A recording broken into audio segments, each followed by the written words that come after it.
Once, on the edge of a small village, there lived a wise monk who was admired for his knowledge and discipline. Yet sometimes he would act strangely or show anger for no clear reason, and his disciples often wondered why.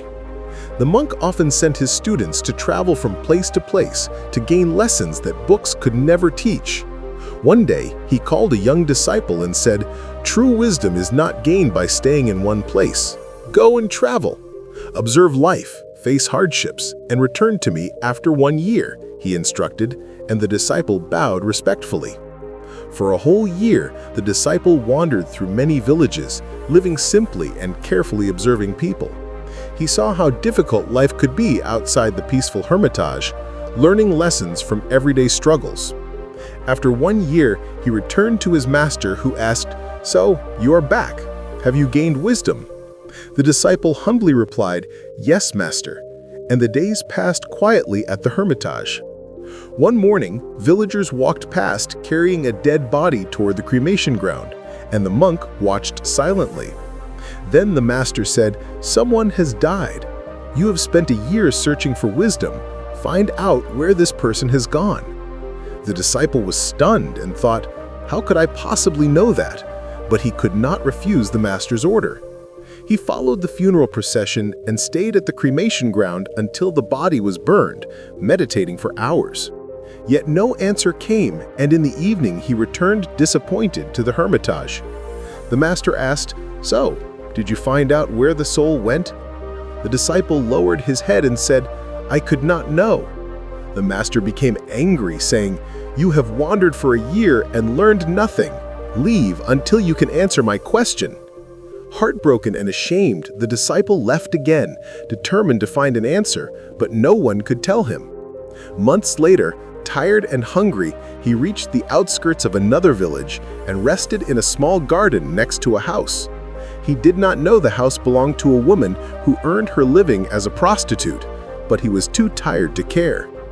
The next morning, a funeral passed by, and the woman asked her assistant to find out where the soul had gone. The girl returned and said, "He has gone to heaven," and the woman replied, "That's good." Later, another funeral passed by, and the woman again asked her assistant. This time, the girl returned saying, "He has gone to hell." The woman sighed and said, "That is unfortunate." And the disciple, hiding nearby, was amazed at this knowledge. He thought, "I have searched for years, yet this woman seems to know the answer easily. Perhaps she can teach me." He approached her, bowed, and said, "Please forgive me. I was hiding, but you are my teacher. Please teach me." Surprised, the woman asked, "You are a monk. How can you learn from me?" The disciple replied, "Wisdom can come from anyone." Smiling, the woman called her assistant and asked her to explain how she knew where the dead souls went. When the first funeral passed, people spoke of his kindness and good deeds, so I knew he had gone to heaven, said the girl. But for the second, people whispered about his cruelty and selfishness, so I knew he went to hell, she explained. Hearing this, the disciple finally understood. Our actions decide our destiny, and karma determines our path after death. He returned to his master and shared everything. And the monk smiled, saying, "Heaven and hell exist in our actions, not far away.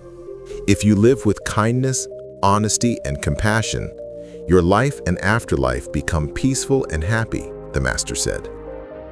But if you live selfishly, filled with greed and anger, both your life and afterlife will be troubled. The story teaches us that karma is an invisible force shaping our lives, and every thought, word, and action sends energy into the world. Good deeds bring peace, joy, and growth, while bad deeds bring suffering, problems, and regret. When we act with love and honesty, life becomes calm and meaningful. But anger and selfishness make life difficult. Therefore, always choose kind thoughts, honest words, and right actions. For karma decides whether we live in heaven or hell. Thanks for watching.